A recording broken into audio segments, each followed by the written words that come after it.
तो आज video number 2 में आज हम लोग पाठ नंबर 2 क्लास 11 फिजिक्स के अंतर्गत पढ़ रहे हैं। मैं सुनील सर आपका बहुत स्वागत करता हूं। आइए जल्दी से शुरू करते हैं। तो वीडियो नंबर 2 आज से आपका शुरू हो रहा है और यहां से किलोग्राम से शुरू करना है। हम लोग आजकल देखिए आपको बताया गया था कि मूल मात्रक जितने होते हैं सबका हम लोग डिफिनेशन बता सकते हैं। इसके पहले वाले वीडियो में हम लोगों ने मीटर का डिफिनेशन बताया था, अब किलोग्राम की। देखिए यह द्रव्यमान का मात्रक है। ओके, अभी आपको बताया गया था जो किलोग्राम है यह द्रव्यमान का मात्रक है। और कह सकते हैं कि 1 किलोग्राम पेरिस में रखे प्लेटिनम इरिडियम के एक विशेष टुकड़े का द्रव्यमान माना गया है। व्यवहार में 1 किलोग्राम देखिएगा 1 किलोग्राम 4 डिग्री सेल्सियस के 1 लीटर जल का द्रव्यमान होता है। 1 किलोग्राम 4 डिग्री सेल्सियस का द्रव्यमान होता है। और इसमें कुछ चीज़ और भी आपके सामने है जिसमें आपको याद भी रखना है कि आखिर ये कुछ होते हैं ना। बस इतना रखिएगा कि 1 किलोग्राम जो है ना द्रव्यमान के क्या होता है, मात्रक होता है एम की स्फूर्ति वाला। 1 मीट्रिक टन में मिट्टी जहाँ पर रहता है 10 के ऊपर 3 लिख देंगे किलोग्राम हो जाएगा। 1 क्विंटल में 10 के ऊपर 2 किलोग्राम हो जाएगा। देख रहे हैं 1 ग्राम में 10 के ऊपर -3 1 भाग 10 के ऊपर -3 किलोग्राम और 1 मिलीग्राम में मिली है 10 के ऊपर -3 ग्राम हो जाएगा। और या किलोग्राम बदलेंगे तो 1 और भाग देंगे तो 10 के ऊपर -3 है, नीचे भी 10 के ऊपर -3 जाएगा -6 तो 10 के ऊपर -6 किलोग्राम हो जाएगा। ये कुछ बातें हैं जिसको याद रखना है। इधर मान के मात्रा है। कुछ और आगे चलते हैं और देखते हैं। आप सेकेंड की बात होती है तो आपसे पूछा जाता है कि सेकेंड जो आप देख रहे हैं यहाँ पर, तो आप कह सकते हैं कि ये समय का मात्रक होता है। और 1 सेकेंड डिफिनेशन देखिए इसका, आप कह सकते हैं कि ये समय का मात्रक होता है। 1 सेकेंड वह समय अंतराल होता है जिसमें परमाणु घड़ी में सीजियन 133 परमाणु से देखिए 91926317770 कंपन करता है। यानी इकाई, दहाई, सैकड़ा, हजार, 10,000, लाख, 10 लाख, करोड़, 10 करोड़, अरब, 9 अरब आप लिख सकते हैं। 9 अरब जब ये सब है ना तो 9 अरब कम से कम तो याद रखना पड़ेगा। समझ गए? तो समय का मात्रक होता है सेकेंड। कुछ बातें और इसमें लिखी गई है, हम इसको थोड़ा सा ध्यान से देखते हैं क्या क्या बातें इसमें कह रहा है। देखिए यहाँ पर है कि 1 घंटा में कितने सेकेंड होते हैं, 36 सेकेंड। ये याद होना चाहिए। 1 घंटा में 36 सेकेंड। 1 मिली सेकेंड में 10 के ऊपर -3 सेकेंड। 1 नैनो सेकेंड में 10 के ऊपर -9 सेकेंड। 1 मिनट में 60 सेकेंड, आप पढ़े भी होंगे। 1 माइक्रो का मतलब 10 के ऊपर -6। 1 माइक्रो सेकेंड में 10 के ऊपर -6 सेकेंड। 1 पिको सेकेंड में पिको है तो 10 के ऊपर -12 सेकेंड। ये तो आपको याद होगा ना। 1 घंटा में 36 सेकेंड और 1 मिली सेकेंड में मिली है तो 10 के ऊपर -3 सेकेंड। 1 नैनो सेकेंड है तो 10 के ऊपर -9 सेकेंड। 1 मिनट में 60 सेकेंड। 1 माइक्रो है तो 10 के ऊपर -6 सेकेंड। 1 पिको सेकेंड में 10 के ऊपर -12 सेकेंड। तो आपने देखा कि अब हमने तीनों जो राशियाँ उसका डिफिनेशन दे दिया गया है। तो आप यहाँ पर बता सकते हैं कि यांत्रिकी के उपयोग 3 मूल मात्रकों पर आधारित मात्रक प्रति को मीटर, किलोग्राम, सेकेंड प्रति कहा जाता है। अब कुछ और बातें इसमें लिखते हैं और तीसरा जो बातें आती है उसका नाम होता है एम्पियर। आखिर एम्पियर क्या होता है ना, तो आप इसमें बता सकते हैं कि एम्पियर जो होता है यह विद्युत धारा का मात्रक होता है। याद करो, एम्पियर या विद्युत धारा का मात्रक होता है। 1 एम्पियर का तन डिफिनेशन देखिए। 1 एम्पियर विद्युत धारा का वह धारा है जिससे जो निर्वात में 1 मीटर की दूरी पर स्थित 2 सीधे अनंत लंबाई के समांतर तारों में प्रवाहित होने पर प्रत्येक तार के प्रति मीटर लंबाई पर तारों के बीच 2 × 10 के ऊपर -7 न्यूटन का बल उत्पन्न करता है। याद हुआ? बस इतना तो याद जरूर रखना पड़ेगा कि एम्पियर जो होता है वह विद्युत धारा का मात्रक होता है। एम्पियर जो होता है वह विद्युत धारा का क्या होता है, मात्रक होता है। कम से कम इतना आपको याद करना पड़ेगा। समझ गए होंगे। चलिए आगे बढ़ते हैं। नेक्स्ट कुछ और बातें देखते हैं। दिया गया इसमें कि एम्पियर के बाद आप जानते होंगे केल्विन। तो केल्विन के भी बारे में हम लोग थोड़ा सा बहुत जान जाते हैं कि आखिर केल्विन क्या होता है। तो आप कह सकते हैं इसमें कि केल्विन याद है ना, केल्विन या ताप का मात्रक होता है। और तनी आप देखिए, याद करो किसका मात्रक होता है, ताप का मात्रक होता है केल्विन। अब 1 केल्विन का डिफिनेशन आपको पूछा जाता है तो आप कह सकते हैं 1 केल्विन जल के त्रिक बिंदु है उष्मागतिकी ताप का 1/2 इकाई, दाएं, सैकड़ा, हजार, 10,000 इतना आपका वहाँ भाग होता है। यानी इतना याद करना पड़ेगा कि जो केल्विन होता है ये ताप का मात्रक होता है। चलिए ठीक है। कैंडेला देख लेते हैं। तो कैंडेला क्या होता है, तो ये ज्योति तीव्रता का मात्रक होता है। कैंडेला किसका मात्रक होता है, तो ये ज्योति तीव्रता का मात्रक होता है। याद रखो कि कैंडेला जो होता है ज्योति तीव्रता का क्या होता है, मात्रक होता है। अब बता सकते हैं कि इसमें दिया गया है कि 1 कैंडेला कृष्णिका के पृष्ठ के 1 बटा इतना मीटर स्क्वायर क्षेत्रफल के पृष्ठ के लंबवत दिशा में ज्योति तीव्रता है, जबकि कृष्णिका का ताप प्लेटिनम के गलनांक के बराबर हो। चलिए मोल आइए, या कम से कम आप इतना याद रखेंगे, कैंडेला जो होता है ज्योति तीव्रता का मात्रक है, इतना लिख देंगे तभी सही है। उसके बाद से आपका जो होता है मोल आता है, यह पदार्थ की मात्रा का मात्रक है। 1 मोल किसी पदार्थ की वर्त मात्रा है जिसमें उस पदार्थ के अवगद्रों की माने अवयवों की संख्या 6 माने सी यानी कार्बन 12 के 0.012 किलोग्राम में परमाणुओं की संख्या बराबर होता है।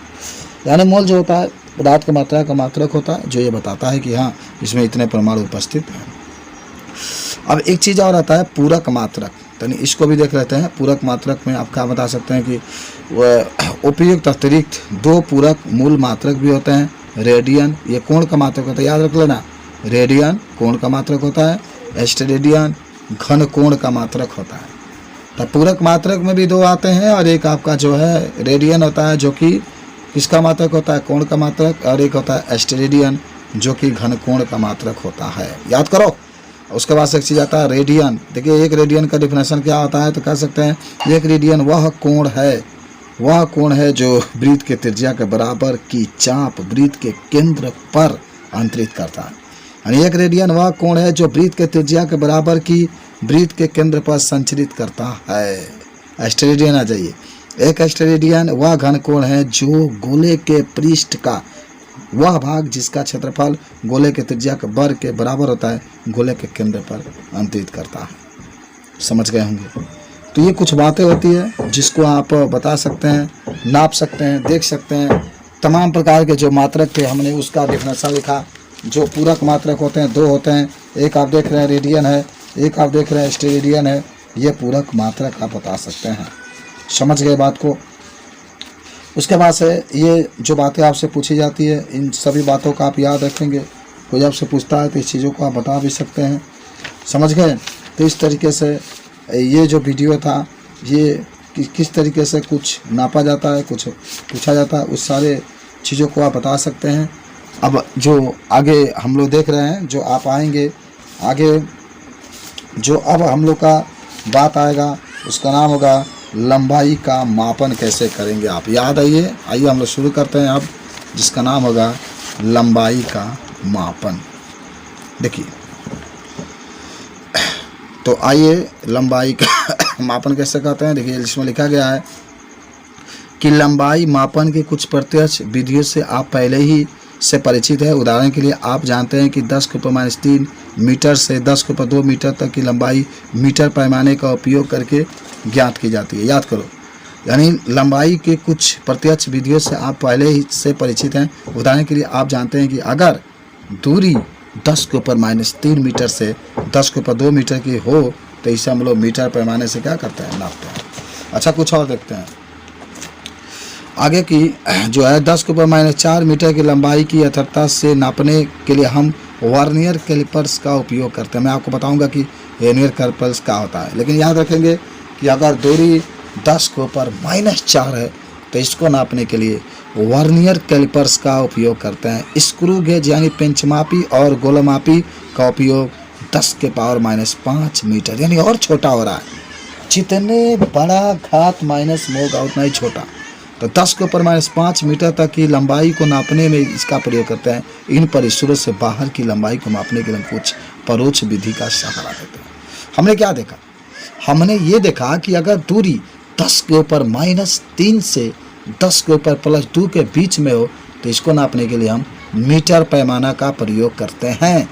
और अगर दूरी 10⁻⁴ हो तो इसको नापने के लिए वर्नियर कैलिपर्स का प्रयोग करते हैं।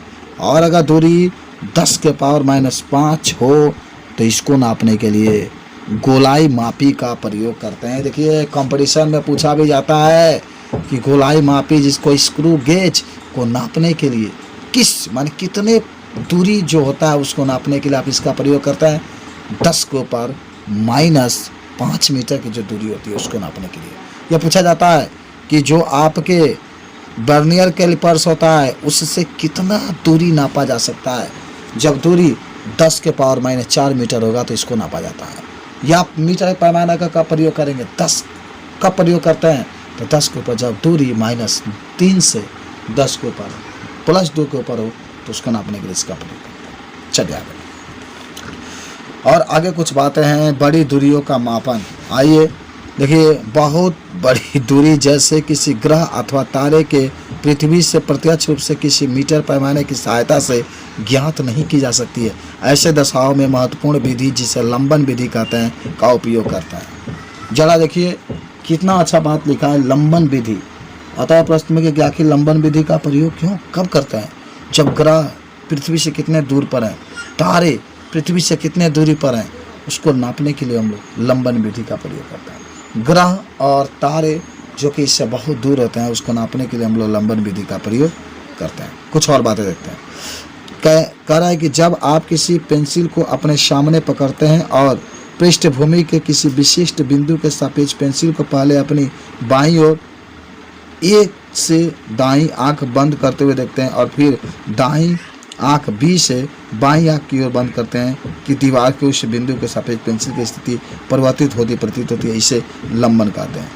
यानी आपने क्या किया, ये पेंसिल एक तरफ इधर लेकर जाएंगे, एक तरफ इधर लेकर जाएंगे और ये आधार होता है। यहाँ से जब इसको देखते हैं तो इसी को लंबन कहा जाता है। दो प्रेक्षण बिंदु ए और बी के बीच की दूरी आधारक कहा जाता है। इस उदाहरण में दोनों आंखों के बीच की दूरी आधारक है। लंबन विधि द्वारा किसी दूरस्थ ग्रह यश की दूरी डी ज्ञात करने के लिए, जैसे यश एक ग्रह है और इसकी दूरी क्या है, पृथ्वी से डी है, करने के लिए हम इसके पृथ्वी पर दो विभिन्न स्थितियाँ यानी ए और बी से एक समय पर देखते हैं और तब हमें पता चलता है। देखिए यहाँ पर के बीच की दूरी ए बी बराबर बी मान लेते हैं। चित्र 2.2 देखिए, इन दो स्थितियों से ग्रह के प्रचंड दिशाओं के बीच का कोण माप लिया जाता है। जैसे चित्र 2.2 में थीटा द्वारा दर्शाया गया कोण ए एस बी लंबन कोण या लंबी कोण है। अब देखिए, क्योंकि ग्रह की पृथ्वी से दूरी बहुत अधिक है इसलिए b/d का मान एक से बहुत छोटा होगा और इसलिए कोण थीटा बहुत ही छोटा है। इस ऐसी दशा में हम ए बी को केंद्र यश और त्रिज्या d वाले वृत्त का लंबन मान लेते हैं। यही है। देखिए यहाँ पर ये आपका देखिए यहाँ पर बी है और मान लीजिए यहाँ पर ग्रह है, आप पृथ्वी पर खड़े हैं और इससे दूरी आपको निकालना है कितना। ये ग्रह है, ये पृथ्वी आपका है और ये ग्रह है, आप पृथ्वी पर खड़े हैं, ग्रह को देख रहे हैं, तो कितना दूरी इसका है। दूरी अधिक है तो कैसे इसको आप देखेंगे और कैसे नापेंगे। तो देखिए दूरी बराबर b/θ से आप निकाल सकते हैं। b/θ ये आपके दोनों बिंदुओं के बीच की दूरी है और थीटा आपका कोण है। समझ रहे हैं बात को? तो आप इस तरीके से d के निर्धारण के पश्चात हम इसी विधि द्वारा ग्रह का अमाप अथवा कोणीय व्यास भी निर्धारित कर सकते हैं। यदि d ग्रह का व्यास और अल्फा इसका कोण है तो अल्फा बराबर d/कैपिटल D आ जाएगा। कोण जो आप देखिए एक बार फिर बता दें, कोण यहाँ पर थीटा है, ऊपर लेकर चले जाएंगे नीचे आ जाएगा। तो इस तरीके से आप इसका निर्धारण कर सकते हैं। तो कुछ और बातें हैं कि कोण अल्फा को पृथ्वी को उसी स्थिति में मापा जा सकता है या ग्रह के दो व्यास तथा विपरीत बिंदुओं को दूरदर्शक द्वारा देखने पर प्राप्त दो दिशाओं के बीच का बना कोण होता है। समझ गए? तो इस तरीके से इस चीज़ को हम लोग बता सकते हैं। तो चलिए अब उदाहरण हम 2.1 अगले वीडियो में देखेंगे। तब के लिए धन्यवाद।